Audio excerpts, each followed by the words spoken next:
I chose Wix for my business because of its massive scope for functionality and freedom of creation. Beacons are one of the best items in Minecraft, but because of that, they're complicated and can be difficult to use effectively. No worries though, because in this guide, I'll show you everything about beacons. Beacons are crafted with nether stars. They're only dropped by one mob, which is the Wither, and they only drop one when they die.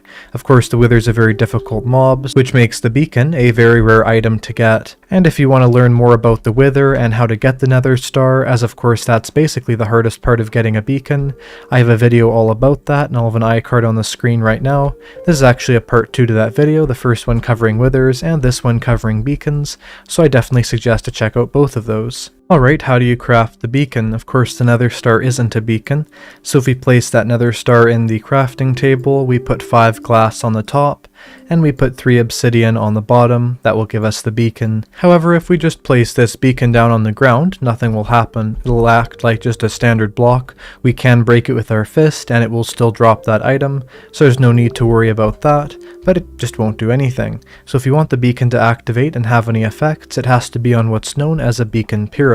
Then you need a massive amount of these materials, so whatever you use, it should be somewhat easy to get. There's only 5 different things you can make beacon bases out of. You can make them out of iron blocks, which of course an iron farm or maybe a large iron vein would be the best way of getting that. You can also make them out of gold blocks, and a industrial gold farm would be good for that. You can make them out of diamond blocks, which a lot of mining would give you the ability to do that. And you can make them out of netherite, which is basically pointless as it's so much work, but you can do that, and of course a lot of bed mining or strip mining in the nether would give you that. And finally, another somewhat easy method is to have a base of emerald blocks, as of course with discounted villagers, getting a bulk amount of emeralds is probably easier than getting a bulk amount of iron or gold. The material that the beacon pyramid is made out of does not affect the beacon's performance or how it works in any single way. However, what does influence the beacon a lot is how big the pyramid is. So the first beacon pyramid base is a 3x3 or 9 blocks, and that gives you the first type of beacon power right here. Then there is the second beacon base, which is a 3x3 on top of a 5x5 or 34 blocks, and that will give you the first and the second primary powers to select from. Then there is the third one, which has 3 tiers, a 3x3, a 5x5, and a 7x7. That 7x7 adds a lot of blocks, making this be 83 blocks you need to make this. And finally, the biggest beacon pyramid, which is a 3x3 on a 5x5 on a 7x7, finally on a 9x9, which is a total of 164 blocks, or 2 stacks of 64, and 36 blocks to make this beacon. And here we also have the secondary power and a lot of other effects. But something really important to know. And here we also have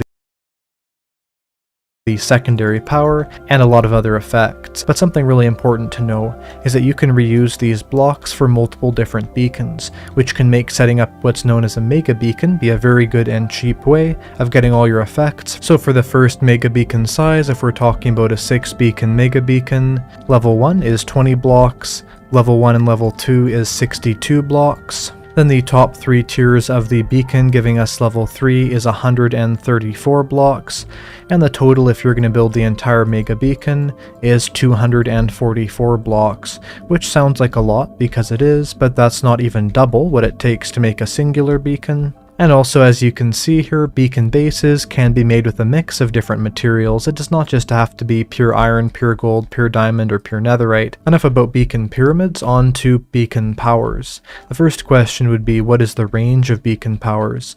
Well, this also does have to do with the pyramid size. The level 1 range of a beacon is 20 blocks in a radius. The range of a level 2 beacon is 30 blocks in a radius. The range of level 3 is 40 blocks in a radius. And the range of level 4 is 50 blocks in a radius. So you're gaining 10 blocks radius per tier you have on the beacon here. Something that's important to know is this is not a circle, this is a square column, and you can kind of see that we have like these spokes coming out of every single side of the beacon. There's like a square going around it, and that square is getting larger depending on how many tiers of the beacon we have. Also, in terms of the size, the beacon effect goes from the beacon up 384 blocks, or more or less the entire area that you would be building in your world, but it only goes below the beacon at the same range as it does to the side. However, if you put the beacon at the very bottom of your world and then you power it on, you will have that beacon power no matter where you are. And for the specific powers, there are 6 different powers that the beacon gives you. That's why the mega beacon has the 6 beacons there, and the first 2 powers that you unlock with level 1 are speed and haste. To actually power on a beacon, we put in one of the small varieties of those ore blocks, so one of the actual items, so let's say netherite ingot, emerald, diamond, gold ingot, or iron ingot. I would always suggest something like an iron ingot, and definitely a netherite ingot, where a diamond would be a horribly bad idea. And so you want to select speed or haste if you have level 1. Speed is exactly the same as, let's say, a speed potion would be.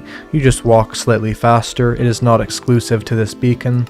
There is also the haste effect. This is something you can only get with the beacon, and with that you mine quicker, and although at haste 1 it might not be super easy to see the effect, it enables you to instantly mine a lot of things, and I will get more into that later. At level 2 you unlock these 2 new effects. You can still do the old effects, or you can pick one of the new effects.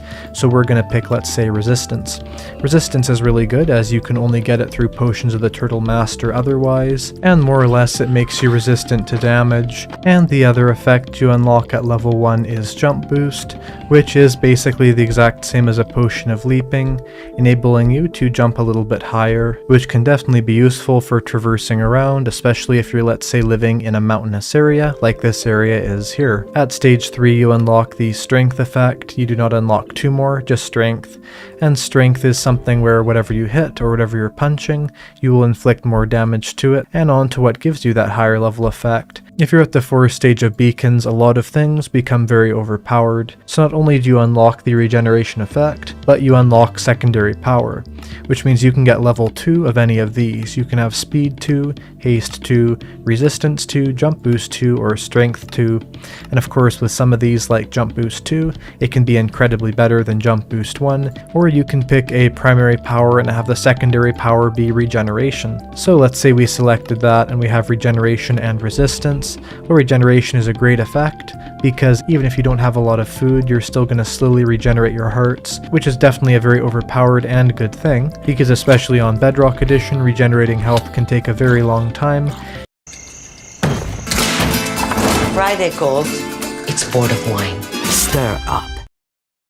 And so having that regeneration beacon effect is a great way of replenishing your health without always having to be on your fullest amount of hunger. But here's a little secret you can do with beacons. If you have a 4-stage beacon, you can actually have 2 primary effects, not just a primary and a secondary effect. So let's say we want speed and jump boost. We'll select speed here and select level 2 here, but instead of confirming that, we'll go back here and we're going to click jump boost here. And even though visually only one of these is selected, when we press OK, what you may notice is that we're going to get the speed effect and the jump boost 2 effect both at level 1, which is a really awesome thing. Or for instance, you can see right here we don't have haste or resistance right now, so I can show that. Again, select the effect, enable it at level 2, then click over here the primary power again, power that, and you can see we've now gained resistance and haste at level 1. So that's how you get 2 primary powers if you do not want the second level of this and would rather, let's say, the ability to jump a little bit higher and run a little bit faster. But the beacon gives you a status effect, which means it's very similar to a potion effect. If you look in your inventory and see the screen where you can see what effects you have, you'll notice it says jump boost, strength, resistance, whatever else you have, and a timer. That timer is going to reset, so it's going to go down to 9 seconds and go back up to 12 on some of them. It actually depends on what the effect is. So right here, this beacon is giving us that resistance. So if we look at resistance, what'll happen is it'll go down to 13, it'll jump back up to 16, and go down the timer like that. Here's the reason why.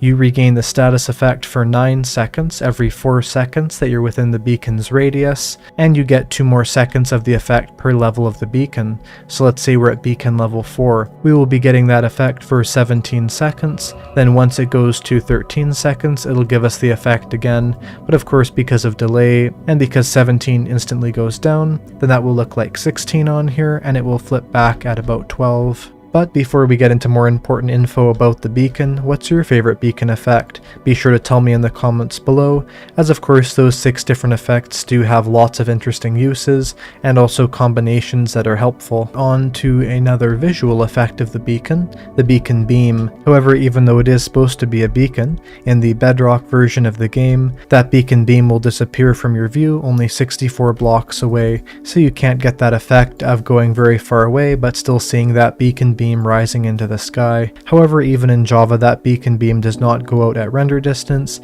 it goes out at 256 blocks away. We could even zoom in our FOV to make it more obvious. You can notice here as we get closer, that big beacon will render in, but as we get out of that 256 block range, it disappears. But speaking of its range, if we look up, it seems to go infinitely high into the sky.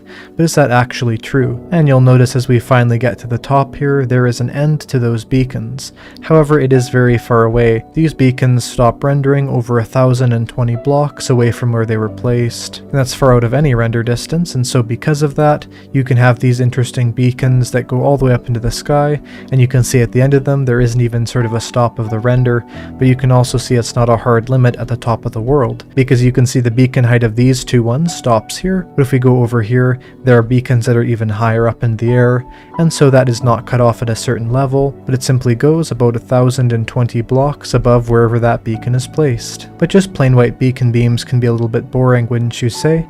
And so here's how you can color those beacon beams to be more interesting. Placing a block on top of those beacon beams will change their colors if it is stained glass or it is a stained glass pane. As you can see here, it's rather obvious to see those stained glass go on top of the beacons there, and so if you want a little bit more of a discrete coloring of your beacon, you'll be making it look like that beacon beam came out of the beacon as that color, then you can use the panes, as they are fully hidden inside of the beacon beam. And you can notice that right here, we have now turned this beacon beam a bright purple. You can mix these to get any single RGB color that there is. So let's say we don't want red and we don't want orange, we want sort of a reddish orange. We can put down a red piece of stained glass, and above that an orange piece of stained glass. And we're not just getting an orange beacon here. Here's an orange beacon. We're getting a red-orange beacon. And so because of that, we can influence this color a lot. So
because of this too, not only can you have the beacon beam change color if you want, you can also have a sort of interesting rainbow beacon look to this, although of course because the colors do blend and they don't just stay the same, they do get a little bit muddy looking by the top, but you can see there still, we do have an interesting way of changing the beacon beam color to whatever you wanted. Another question might be, what happens if you put tinted glass on top of a beacon? Well, unfortunately that makes the beacon power off, as of course tinted glass stops any light from going through that beacon. And that actually has an important question.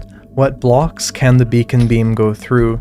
Well, of course it can go through any transparent block, like let's say these stained glass right here. But another thing it can go through that you might not guess is it can go through bedrock, and the reason for this is really simple. That way you can have beacons be set up in the nether, and that beacon beam can still go through the nether roof's bedrock. It can also go through, of course, standard glass, even though it does not change the color of the beacon beam. And finally, it can go through end portal frames. Now, I'm not 100% sure why it can go through end portal frames, but I'm guessing the idea is, let's say you wanted to have a beacon that was below the end portal room, then you would have a way of having that happen without having that end portal frame sort of have a permanent obstruction to where a beacon could be placed. And so because of that, you can use the beacon in any dimension that you want, as of course it works in the end then, and the nether, and the overworld. Well, I'm going to show you the specific uses of the beacon right now. Well, the first big use I would suggest for the beacon is using it to protect your base with the strength, resistance, and regeneration effects. So for instance, strength, which could be upgraded to strength 2, or maybe combined with regeneration. Let's say we have some dangerous hostile mobs that are trying to attack us at our amazing survival base. Well then with that strength and regeneration, we can kill that skeleton more easily, but also when we get hurt, our health will be regenerated quicker, but also resistance 2 can be a great idea.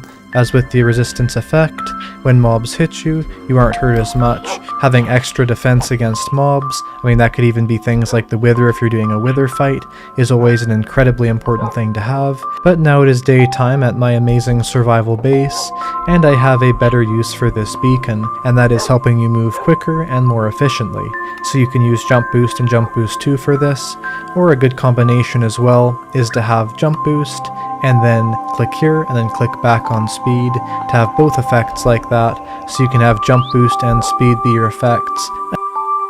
When you go rogue, you make your own fun, no matter what it looks like. As in you can move around just a little bit quicker around your base. Now the only beacon effect we haven't talked about here is almost assuredly the most popular beacon effect by far, and that is haste, and of course haste 2. And I'll go into some uses for haste right now, and some tricks to use it the most effectively. It's especially useful with haste, but no matter what type of beacon you have, I would always suggest to make yourself a portable beacon box. So inside of your ender chest, to have a shulker box, I've just named this beacon in a box, and to have a beacon with the right amount of materials in there for the full level 4 beacon, as well as some extra materials you do not mind using to power up the beacon. So I usually use emeralds, as they're a little bit less useful to me than iron, but then I can place that beacon down, and I don't have to worry about having to find what materials I had, and once I'm done using this beacon, then I can just place all the materials back into that beacon box. And that portable beacon setup is complete. Even if you have the best efficiency 5 netherite pickaxe,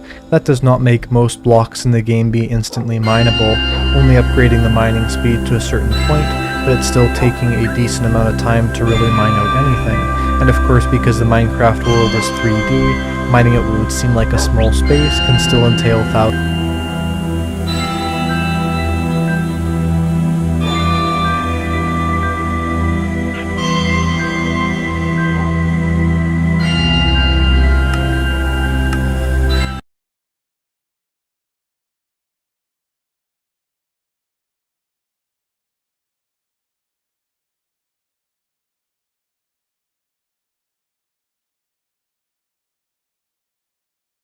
Portable beacon setup is complete. Even if you have the best efficiency 5 netherite pickaxe, that does not make most blocks in the game be instantly mineable, only upgrading the mining speed to a certain point, but it's still taking a decent amount of time to really mine out anything. And of course, because the Minecraft world is 3D, mining out what would seem like a small space can still entail thousands of blocks. That's where haste comes in. If we turn this on to haste 2, then we can start instantly mining a massive number of blocks.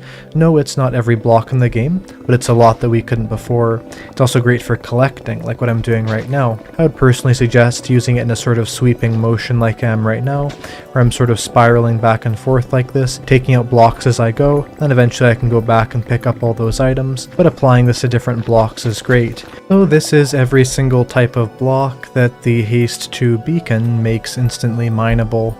Some of these are only on Java, some are only on Bedrock, but generally they're all for both.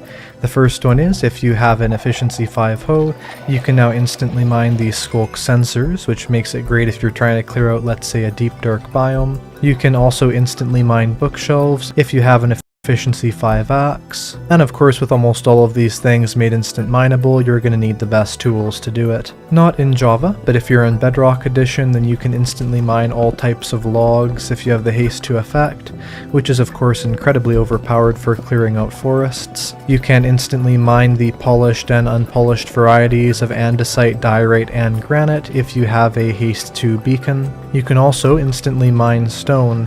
However, you cannot instantly mine deep slate or any deep slate variants, but you can instantly mine out tuff, which is a very good benefit. You can also instantly mine out the basalt and polished basalt, and as we were just showing over there, you can instantly mine out terracotta in the terracotta biome, or well, the Badlands biome.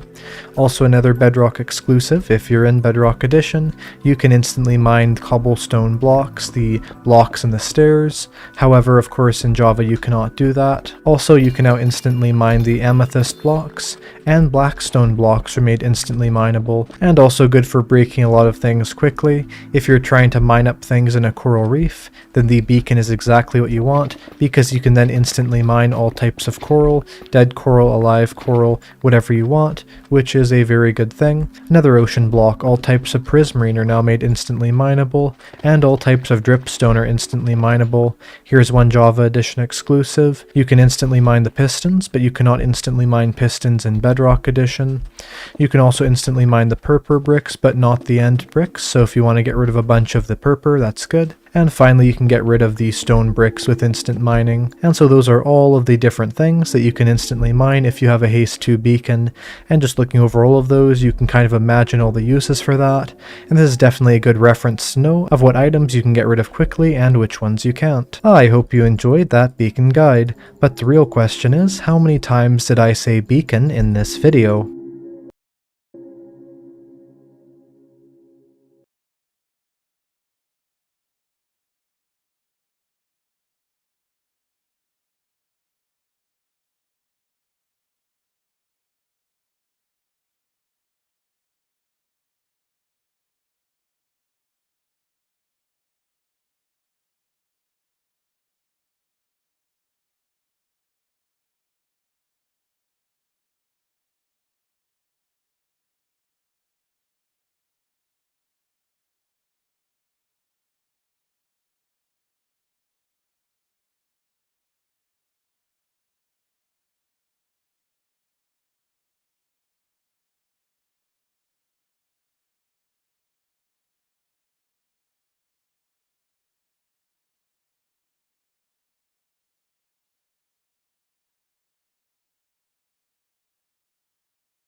It's the most.